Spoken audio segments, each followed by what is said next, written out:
अस्सलामुअलैकुम एवरीवन, कैसे हैं आप लोग। उम्मीद करता हूँ आप सब खैरियत से होंगे। डियर व्यूअर्स, आज की जो हमारी वीडियो है इसमें नया सेशन जो है वो स्टूडेंट्स के लिए स्टार्ट करने जा रहे हैं, जिसमें जो स्टूडेंट्स 9th क्लास के हैं उनको जो जो परेशानी फेस करनी पड़ रही है टॉपिक के इंपॉर्टेंट क्वेश्चंस के हवाले से, या पेपर में क्या चीज़ें आएंगी और क्या चीज़ें नहीं आएंगी, इनको हम चैप्टर वाइज जो है वीडियोज़ के अंदर डिस्कस करेंगे। चैनल पर नए हैं तो इसको सब्सक्राइब कर लें ताकि आने वाली तमाम वीडियोस जो हैं वो आप तक बर वक्त पहुँचती रहें। आज हमारे पास जो बुक है वो है पीटीबी की केमिस्ट्री की बुक है। केमिस्ट्री की बुक 9 क्लास की हम जो है वो स्टार्ट करने जा रहे हैं। तो सबसे पहले मैं आपको साथ साथ गाइड करूँगा कि कौन सी चीज़ किस हवाले से ज़्यादा इंपॉर्टेंट है। तो बगैर किसी देर के सबसे पहले हम चैप्टर नंबर 1 से स्टार्ट करते हैं। चैप्टर नंबर 1 है आपका फंडामेंटल ऑफ केमिस्ट्री। यहाँ पे सबसे पहले पेज नंबर 2 और 3 के ऊपर आपको इसका इंट्रोडक्शन और ब्रांचेज मिलेंगी। ब्रांचेस के हवाले से याद रखें, पेपर में ये लॉन्ग क्वेश्चन में भी बहुत दफ़ा देखने को मिली है। इसके अलावा ये शॉर्ट आंसर्स में अलग अलग टॉपिक्स के हिसाब से भी आती है। आपने इनको पूरा पूरा याद नहीं करना, इनके अंदर आपने सिर्फ ये याद रखना है कि इस टॉपिक की डेफिनेशन क्या है, हर ब्रांच की डेफिनेशन और उसका जो स्कोप है वो आपको आना चाहिए। इसके अलावा इसमें कोई ऐसी चीज़ नहीं कि आप इसको डिटेल में या कंप्लीट याद करें। नेक्स्ट पेज नंबर 4 के ऊपर हम चलते हैं। पेज नंबर 4 के ऊपर जो आपका टॉपिक है वो है बेसिक डेफिनेशंस का। इसमें आप मैटर की डेफिनेशन, मिक्सचर की डेफिनेशन, सब्सटेंस की डेफिनेशन, फिजिकल प्रॉपर्टीज़ की डेफिनेशन और केमिकल प्रॉपर्टीज़ की डेफिनेशन आपने तैयार करनी है। ये सिर्फ डेफिनेशंस के लिए है पेज, इसमें और कुछ भी नहीं है। इसके बाद टॉपिक है पेज नंबर 5 के ऊपर एलिमेंट का। एलिमेंट की जो डेफिनेशन है जहाँ से स्टार्ट होती है लाइन नंबर 5 में, now 118 elements have been discovered. यहाँ से लेकर इस पैराग्राफ की second last line by ordinary chemical means तक इसकी डेफिनेशन बनती है व्हाट इज एलिमेंट के हवाले से। ये आपने शॉर्ट डेफिनेशन के लिए याद करना है। और इसके अंदर एक टेबल बना हुआ है, टेबल 1.1, जिसमें आपको अर्थ में, ओशन में और एटमॉस्फेयर में मुख्तलिफ जो हमारी गैसेज हैं उनकी परसेंटेजेस के हवाले से डिस्कशन की गई है। ये पेपर का बहुत बेहतरीन MCQs हैं। इसमें से पेपर में बहुत से बेहतरीन से MCQs बन के आती हैं। आपने बताना होगा कि एटमॉस्फेयर के अंदर नाइट्रोजन कितने % पाई जाती है, तो यहाँ पे आपको बताया हुआ है 78% जो है वो पाई जाती है। Move forward to page number 6 की बात करेंगे हम। पेज नंबर 6 की बात करूँ तो यहाँ पे सबसे पहले आपको सबसे ऊपर 3 लाइन्स में जो है वो सिंबल की डेफिनेशन मिलेगी। इसके अलावा जो सेकंड पैराग्राफ शुरू होता है द यूनिक प्रॉपर्टी और ख़त्म होता है आउटर मोस्ट शेल पर, ये आपको डेफिनेशन मिल जाएगी वैलेंसी की। ये 2 डेफिनेशन इसके अंदर से आपने याद करनी है। इसके अलावा आपने सबसे लास्ट पे चले जाएं, लिखा हुआ है रेडिकल क्या होता है सेकंड लास्ट लाइन में, radical is the group of atom that have some charge. ये एक शॉर्ट डेफिनेशन है। इसके अलावा इसमें से और कुछ नहीं आएगा। पेज नंबर 7 के ऊपर मूव ऑन करते हैं। पेज नंबर 7 के ऊपर जहाँ पैराग्राफ स्टार्ट हो रहा है, पैराग्राफ के दूसरी लाइन में आपको फेरस सल्फेट और फेरिक सल्फेट में डिफरेंस बताया हुआ है। आपने सिर्फ और सिर्फ इनके केमिकल फार्मूला याद रखने हैं, फेरस सल्फेट और फेरिक सल्फेट। इसके अलावा इसमें और कुछ नहीं।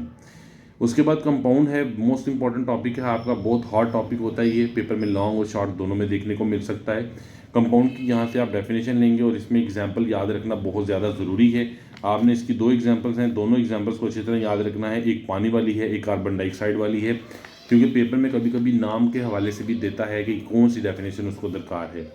इसके बाद पेज नंबर 8 पे मूव करें तो पेज नंबर 8 के ऊपर आपको मॉलिक्यूलर फार्मूला की डेफिनेशन मिल जाएगी, जो कोवेलेंट कंपाउंड से शुरू होकर CH4 पे ख़त्म हो रही है।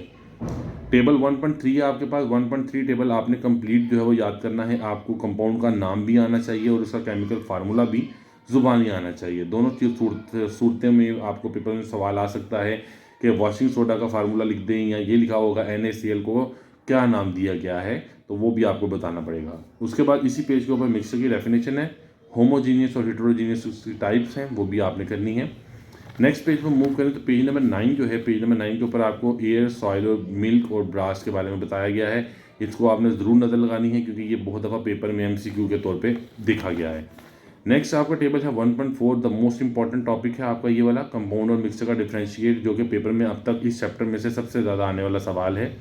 आपको कम से कम सारे पॉइंट्स याद नहीं होते तो मिनिमम दोनों साइड से 4 पॉइंट याद करने हैं। ये बात याद रहे कि अगर आपने कंपाउंड का 5वां पॉइंट याद किया है तो उधर से आपको मिक्सचर का भी 5वां पॉइंट ही याद करना पड़ेगा। नेक्स्ट देखें, इस पेज के ऊपर आपको एटॉमिक नंबर जो है वो उसकी डेफिनेशन मिलेगी। सिंबल तक हम ऐसे डेफिनेशन करवाते हैं। पेज नंबर 10 पे मूव करते हैं। पेज नंबर 10 के ऊपर आपको मैथ नंबर की डेफिनेशन है, the math number is the sum से लेकर आपको सिंबल जो है वो A और इसके नीचे इसका फार्मूला A = Z + N। ये आपने याद करना है। इसके बाद नेक्स्ट पेज पर मूव करें तो रिलेटिव एटॉमिक मास की डेफिनेशन है और एटॉमिक मास यूनिट की डेफिनेशन है। ये दोनों सिर्फ आपने डेफिनेशंस में याद रखनी है। पेज नंबर 11 पे हैं ये दोनों डेफिनेशंस। उसके बाद इसके नीचे 1 atomic mass unit equal to 1.66 10⁻⁻24 gram के इक्वल होता है। ये भी आपने ज़ुबानी याद रखना है, ये पेपर में MCQ में आएगा। उसके बाद मैस ऑफ प्रोटॉन, न्यूट्रॉन और इलेक्ट्रॉन, ये तीनों के जो मैस हैं AMU में और ग्राम में दोनों आपने याद रखने हैं। ये पेपर में आपको MCQs या शॉर्ट क्वेश्चन में देखने को मिल सकते हैं।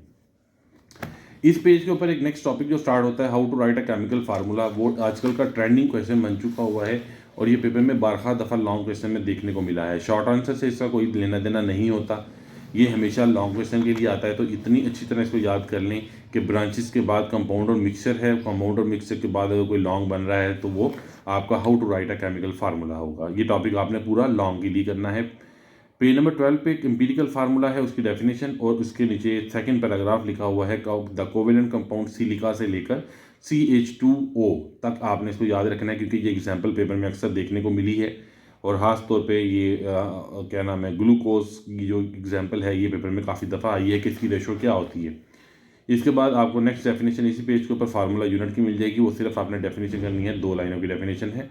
मॉलिक्यूलर फार्मूला की डेफिनेशन आपने वैसे पीछे भी की है, पेज नंबर 13 पे भी देखने को मिल सकती है। यहाँ पे इसका फार्मूला भी है कि molecular formula is equal to empirical formula into n, और यहाँ पे n उसने बताया है 1 2 3 कुछ भी हो सकता है। इसके अलावा यहाँ पे और कुछ भी नहीं है इतना खास। बेंजीन के बारे में बताया हुआ है यहाँ पे टेबल पॉइंट 1.6 में कि बेंजीन का एम्पिरिकल फार्मूला क्या होता है, तो आपने याद रखना है ये CH होता है और मॉलिक्यूलर फार्मूला C6H6 होता है। ये आपने ज़रूर याद रखना है सिर्फ बेंजीन का, बाकी ना भी याद रखें तो कोई इतना इशू नहीं है। इसके बाद नेक्स्ट इसकी डेफिनेशन है मॉलिक्यूलर मास की, सिर्फ शॉर्ट डेफिनेशन करनी है आपने इसकी। पेज नंबर 14 पे मूव करें तो उसके बाद चौथा लॉन्ग क्वेश्चन इस चैप्टर से जो बन रहा है वो है आपका आइंस का, और केटाइन और एनाइन के बारे में है। पॉजिटिव और नेगेटिव आइंस जो हैं, इलेक्ट्रॉन की शेयरिंग और इलेक्ट्रॉन जो आप रिसीव करते हैं, डोनेट और एक्सेप्टर वाला पॉइंट है यहाँ पर। तो जो ये टॉपिक है ये केमिकल स्पीशीज़ का, ये बहुत ही ज़्यादा इंपॉर्टेंट टॉपिक है। How to write a chemical formula के बाद ये चौथा सवाल है जो आपको इस चैप्टर में से लॉन्ग में मिला है। डिफरेंस है पेज नंबर 15 पे, एटम और आइन का शॉर्ट आंसर, मॉलिक्यूलर आइन शॉर्ट आंसर, आपका मॉलिक्यूल और मॉलिक्यूलर आइन का डिफ्रेंशिएट है वो भी शॉर्ट आंसर है। उसके बाद फ्री रेडिकल की डेफिनेशन है, पहली 2 लाइनें मुकम्मल हैं और तीसरी लाइन H3C तक, ये आपका बनेगा पेपर में MCQ भी और शॉर्ट क्वेश्चन भी। आज उसके बाद है उस नेक्स्ट पेज नंबर 16 के ऊपर आए तो आपने याद रखना है कि मैटर की जो सबसे ज़्यादा हालत पूरी दुनिया में पाई जाती है, ना वो सॉलिड है, ना वो लिक्विड है, ना वो गैस है, बल्कि वो प्लाज्मा है। सूरज जो है वो दुनिया का सबसे बड़ा सोर्स ऑफ हीट है, सोर्स ऑफ लाइट है, और वो मिलियंस ऑफ प्लाज्मा जो सेल्स हैं उनसे मिलकर बना हुआ है। उसके बाद इसी पेज के ऊपर आइंस और फ्री रेडिकल का डिफ्रेंशिएट है। अब 5वां सवाल जो आपको इस चैप्टर से देखने को मिल रहा है लॉन्ग क्वेश्चन, वो है टाइप्स ऑफ मॉलिक्यूल। आपको इसमें मॉलिक्यूल की डेफिनेशन आनी चाहिए, homoatomic, monoatomic, heteroatomic, polyatomic, diatomic, triatomic, ये सारे मॉलिक्यूल्स। और आपको जो है हेट्रोएटॉमिक मैंने बोला है, होमो, हेट्रो, डाई, मोनो, डाई और ट्राई, और एक पॉली एटॉमिक जो है डेफिनेशन आती है। और इनकी डेफिनेशन के साथ साथ आपको इनकी एक एक एग्जांपल आना बहुत ज़्यादा ज़रूरी है। एग्जांपल अगर आपको नहीं आती होगी तो आपके लिए प्रॉब्लम्स जो हैं वो मज़ीद हो सकती हैं। नेक्स्ट पेज नंबर 17 पे अगर हम चलते हैं तो ग्राम एटॉमिक मास की डेफिनेशन, मॉलिक्यूलर मास की डेफिनेशन और ग्राम फार्मूला मास की डेफिनेशन आपको याद करनी है।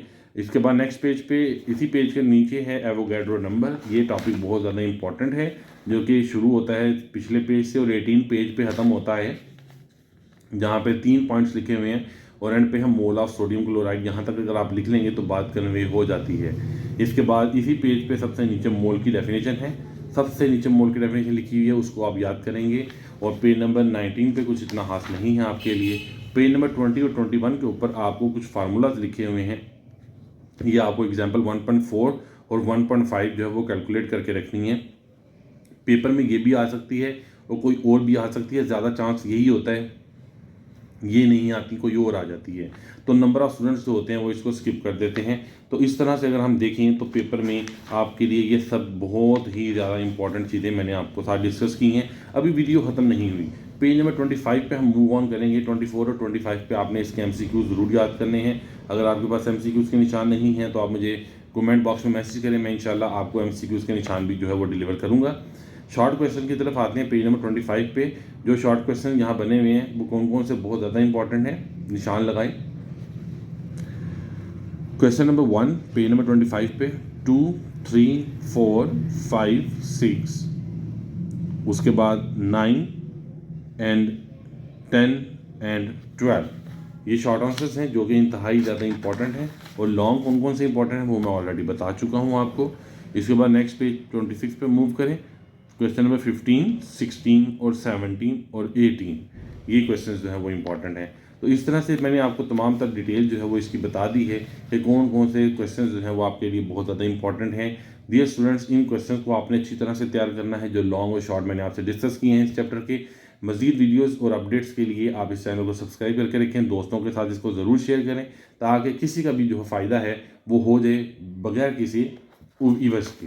अपना ख्याल रखिएगा, नेक्स्ट वीडियो में आपसे मुलाकात करूँगा, तब तक के लिए अल्लाह हाफ़िज़।